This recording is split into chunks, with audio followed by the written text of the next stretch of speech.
Hey, welcome back to my channel. It's Danette here. Color with me today. If you've got something that you can color, grab it. Grab it while you watch or, keep cleaning. Keep doing what you're doing. Thanks for being here. I'm the maker of the Cozy Creative Coloring Book, which you can buy on Amazon. The link is below. It's for knitters, makers, writers, dreamers, and you, and whoever just likes these images of art supplies and soothing bubble baths and gardening and friends and candles and crafts and all that kind of stuff. One of the things I love about coloring is that it's a way of kind of coming to just make some simple and pleasurable choices, which I think all art is mostly just making choices, making pleasurable choices. What color do I use? Which page do I color? But sometimes we have fewer choices than we'd like, right? Sometimes we don't have this lovely array of pencil, crayons, or art supplies.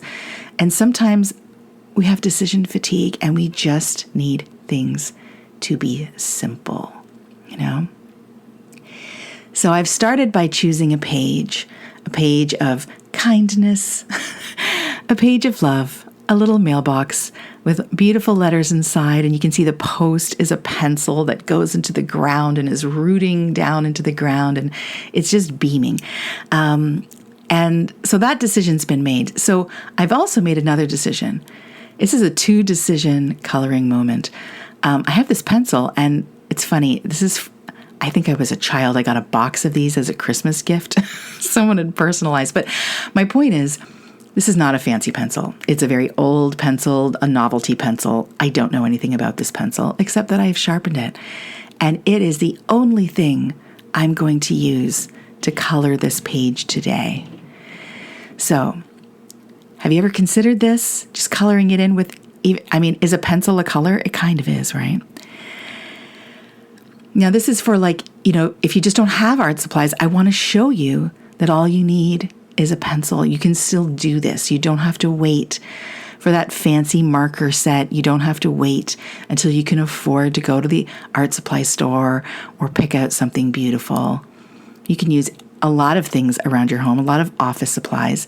And the most basic one of all is just our friend, the pencil. Now, this is, it could be kind of like a sad thing where you think, oh, I only have a pencil.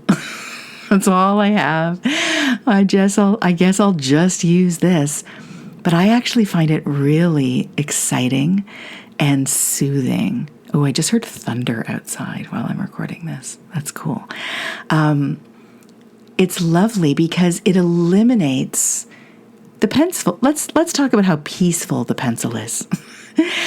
This is soft. This is simple. This is eliminating decisions for you. If you want to take some time to color, to sit down and fill in some shapes, you need a little break from this wild world. And all you have is this pencil. It removes decisions. There's no way to choose the wrong color. There's no way to go, oh, I meant for that to be a different blue, or I should have, whatever. There's none of that dialogue is here because we already know that all we're doing is using one simple pencil. That's it. So there's something really nice. One of the things I learned more deeply than I ever thought I'd have to through a concussion years ago is how much energy it takes just to have thoughts, just to figure things out. It's no joke, right? That's why they have those candy bars and toys and all that fun stuff at, when you go to buy groceries at the checkout or whatever. It's like you have made so many decisions and you are exhausted and you are just perfect to present like, hey, do you want this? And it's just like, yeah, sure, whatever, I'm going to throw that in my cart.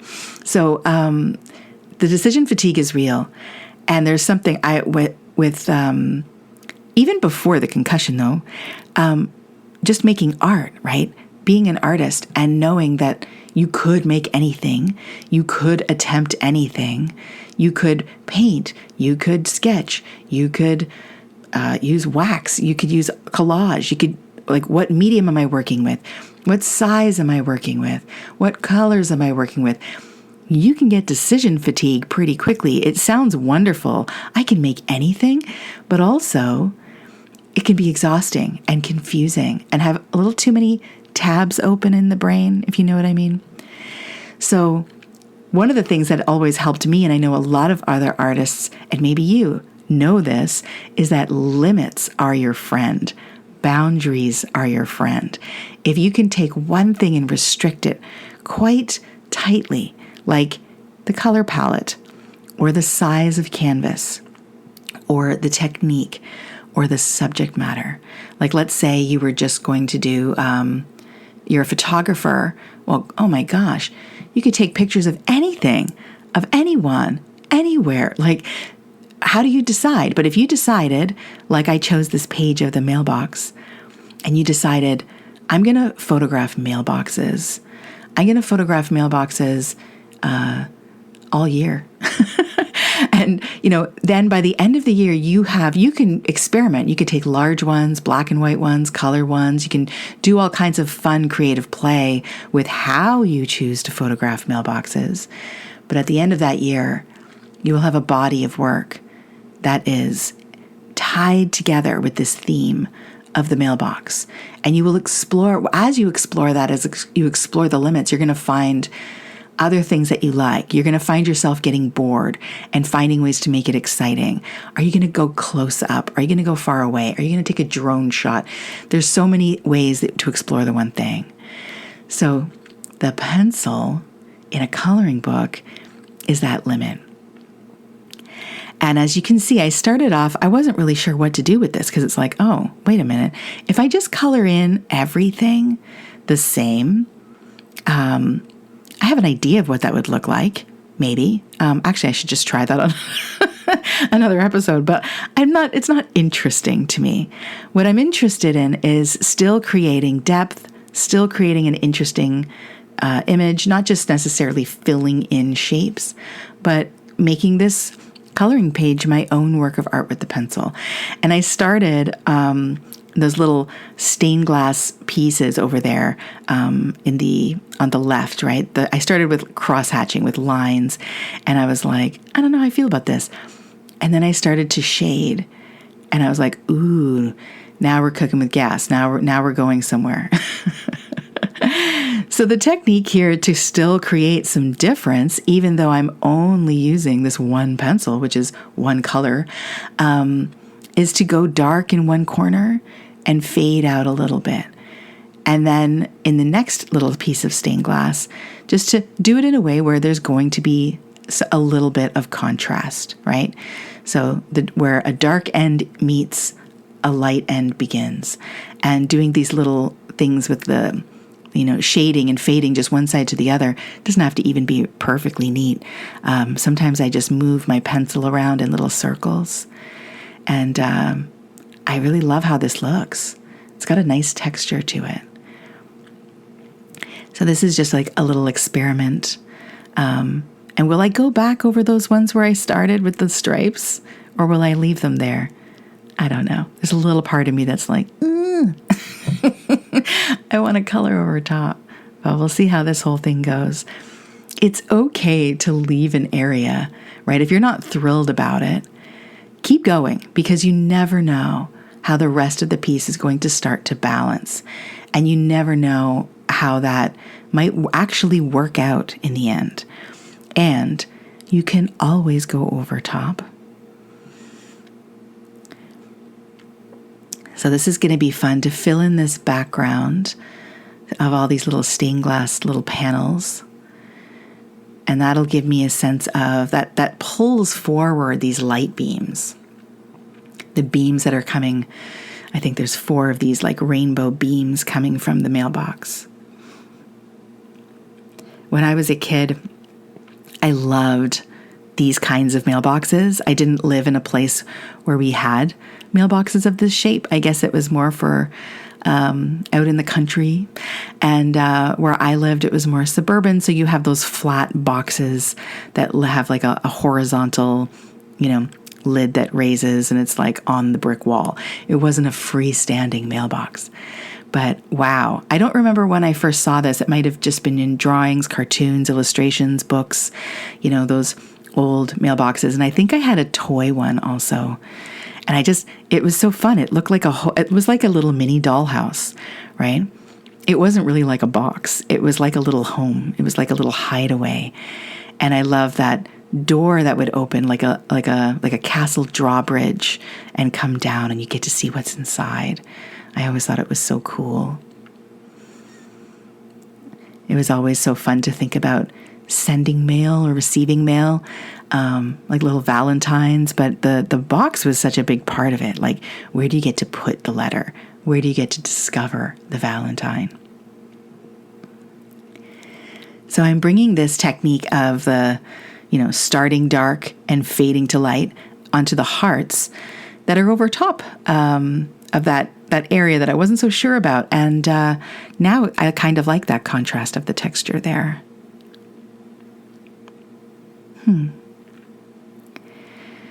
So this is a different pencil. I wonder if it'll make a difference at all. Let's see. Let's see how it feels. Okay, we're getting a little darker, getting a little deeper here. I mean, I can feel a little bit of a difference, but I'm not sure you can see it, and I'm not sure it matters.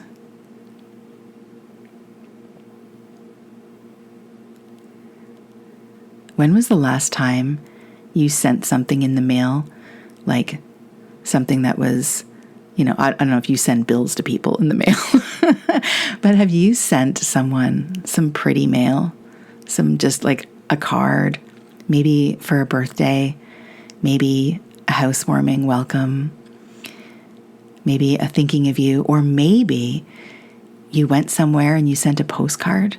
Did you actually mail it? It's so lovely to get something in the mail. It feels like every year it gets more and more rare to get snail mail. And, there's something kind of beautiful about it. It also changes how we write because we know they're not receiving it immediately like a text. You can text somebody a picture of a beach and say, wish you were here, and get their immediate response. But there's something really different about a postcard with a picture of a beach that you bought in the gift shop of the motel, and then you had brought or remembered this person's address at home, and with your hand you wrote something that you did that day. Obviously, you're not asking really time-sensitive questions in a postcard, although that would be kind of funny. But I just love this act. It's now so impractical, and I think that's one of my favorite qualities in beautiful things, where it just dares to exist. It's like, no, I have no function. I'm just here. I'm just here to look the way I look and express this form the way I'm expressing this form, and there's nothing really to do about it. And you can have an opinion about me, but also it doesn't matter. I think the world would be a much dimmer place without that kind of whimsy and beauty. So I left these labels, these address labels, available so that you could write your name, so that you could have some fun playing with names. You could even take this page right out of the book and send it to somebody. Actually, it would be great. You could take this out of the book and mail it. Snail mail it with someone, to somebody. Now in the book, so this is a copy of the page, just because that's how I got started, and I'm just using a single page on my table. But when you have the coloring book, the back of the page has a black image with a heart drawn on it, so that if you are coloring with markers, if you do have markers around and you want to use those, you won't be bleeding through to the next image. But you can still include this in a letter to a friend, and you can choose to write secret messages in the address labels. In fact, now that I'm looking at this, you could write on the lines of the moonbeams or the sunbeams or the light beams. You could write a letter in all the white spaces. You don't even have to color this page. Imagine if you just wrote in all the spaces a little letter or a whole bunch of little messages that you love this person, you miss this person, they help you feel grounded, they've inspired you, you hope they do really well at their interview,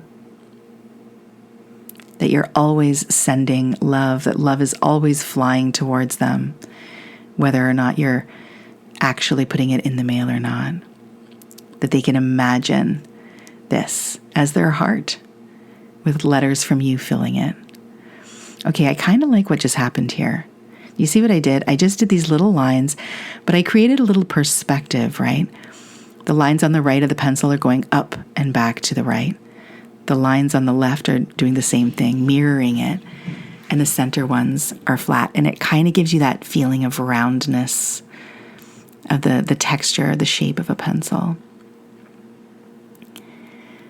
I'm a little nervous about these beams because they're so nice and bright. So one of the great benefits is, the peace, right, of using a pencil, not making decisions, getting a rest in your mind from decision making. And also visually, I find this very soothing. There's nothing jarring. There's not a ton of contrast. In fact, it really brings your attention to how you can create contrast. There's obviously the white and black lines. And the rest of the contrast will be what you make. You won't have a warm color and a cool color. You won't have, a pink next to a blue where you can see this difference and this zing and get a vibe. The vibe is the pencil. Now, when you think color, you probably think filling in, coloring in, like I did with the stained glass, right? But it can also be just mark making. It can also be a series of lines, like I just did with the drawbridge of the mailbox. Drawing and coloring, it's kind of like there's like a blurry line there of like what even is drawing.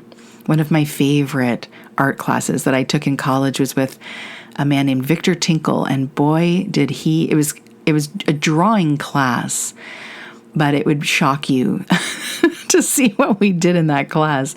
It was amazing. And it blew not just the lid off, the roof off, it just, what is drawing? I still can't really answer that question. And I'm so grateful for that strange class. People who were looking for a traditional idea of what a drawing was and thought they were just going to sit there with their charcoal and shade things in and do a still life, they dropped the class pretty quickly because that was not what he was there to teach. What is drawing but mark making? If you draw with a pencil, and especially with a sharpened pencil, the quality of the line looks a certain way. We have an expectation of what that is. But what if you were drawing with a beet, like a big cut up beet that was like juicy and like, dripping with beet juice, and you just drew with the beet on the sidewalk or on your wall, right? Or on your skirt, like, that's going to look different. And if you looked at the result of that, you probably wouldn't look first and say, that's a drawing. But why isn't it? Now, these swirls, I love. I love these swirls. I love drawing these swirls. I recognize these. They're my friends. This swirl where it gets thicker, thinner, thicker, thinner. It's not perfectly symmetrical. I love making that shape. And I really love how it invites you to play in there with color. If you want a little bit of like some change, you don't want it to all be the same, but then it swirls around. And so it's like, It's just like a really fun to play with the limits within this little swirl, and especially with one single pencil. It's not so obvious, and it won't always be perfect. There's some times where you can't have like a perfect balance of contrast in every little nook and cranny, but I love the act of doing it. It feels just challenging enough and meditative enough that I sometimes just forget where I am and I just let myself go into the spiral. And then when it's done, it just has this, this nice feeling, this little push-pull feeling, like a plump cinnamon bun, like a rolling hill. There's something dreamy. There's like wave-like, and I really like it. If I was using color, those would probably be green. I would probably find different shades of green, maybe a little bit of yellow or a little bit of blue, for just like, getting that whole, the whole story of green between blue into gold and all the greens between, and let them like gather here. That's what I would probably do. But of course, it doesn't have to be grass, and grass doesn't have to be green. And this imaginary mailbox doesn't have to be in a world that exists. And you could make purple swirling hills that this pencil is stabbed into. Underneath these swirl parts is the root system coming from the tip of the sharpened pencil post. And that's another image that I love, as you've probably noticed. This idea of rooting down, of pulling nutrients up from the earth into ourselves, and in this case, up and into a pencil, which is interesting to think about. What does that pencil need? That pencil, what is it going to bring to life? What is it going to create? What does it need in order to do that? And isn't it kind of beautiful?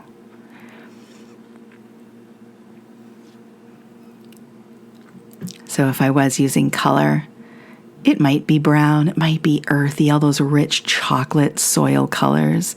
It might be golden, or this is also a nice place to play with this idea of what is underground.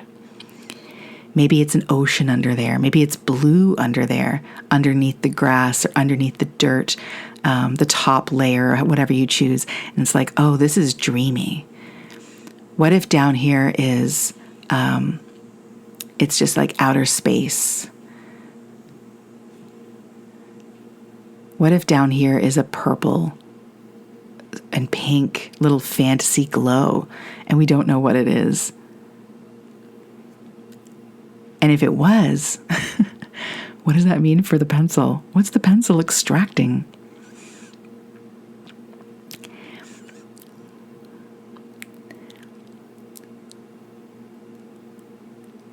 It's basically the same technique as you can see from the stained glass, right? So I started with lines on that left side where the wing and the hearts are. And then I didn't feel like it was giving me enough contrast or enough pleasure in the process. And so I started shading and really enjoyed that and worked my way around. And I'm playing a little bit in the hearts and the letters, and we'll see how the rest of this goes. But down here on the ground, this technique to me is just, I'm loving this, right? And you can see what I'm doing here, right? I'll find a corner there where there is not a lot of contrast, and I'll create it. I'll press the pencil down. Get a dark little section. It doesn't have to be very big. And then just fade it out just enough. Sometimes you have to move fast. If the shape that you're working with is not very big, you don't have a lot of time to get from total darkness to total light.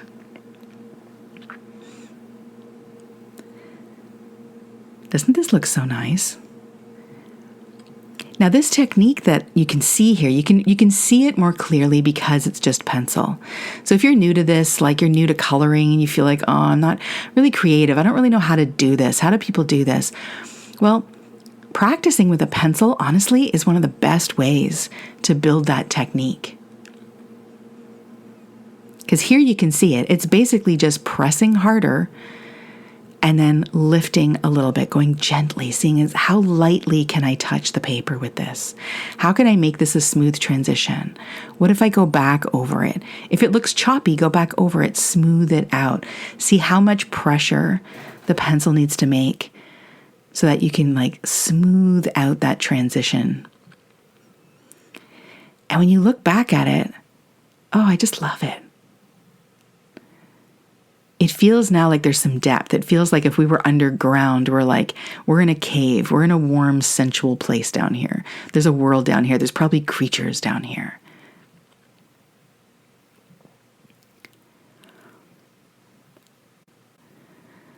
I admit to being challenged by the envelopes. It's easy to just make colored envelopes. That's the contrast, right? But in this little space, and especially because there was cross-hatching behind it, I was like, how do I do this? And there's no right way, and there's no wrong way.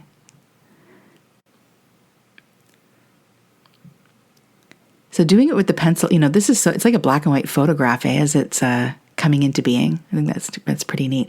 So if you did a bunch of these, imagine doing the whole book like this. Imagine your skill level at the end. New techniques, new line work, new cross-hatching, new little patterns. What might come up in your explorations with limits?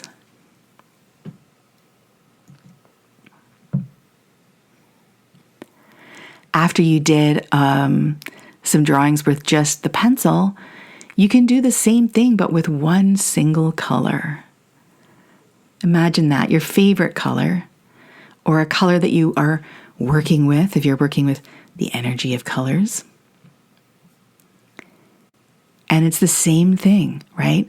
You take that pink, you take that magenta, you take that turquoise, that one color, and you just do pretty much this, pressing dark to get a dark, rich version of that color, fading it out, using the same technique that I'm using here, the same technique that you have tried once you've tried coloring in with pencil. And then you'll have a very different mood, wouldn't you?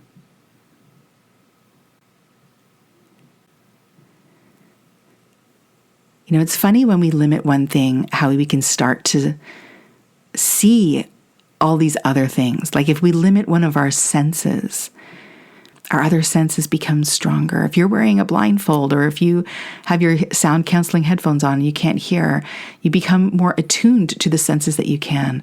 And look at what we've got here. I really like this.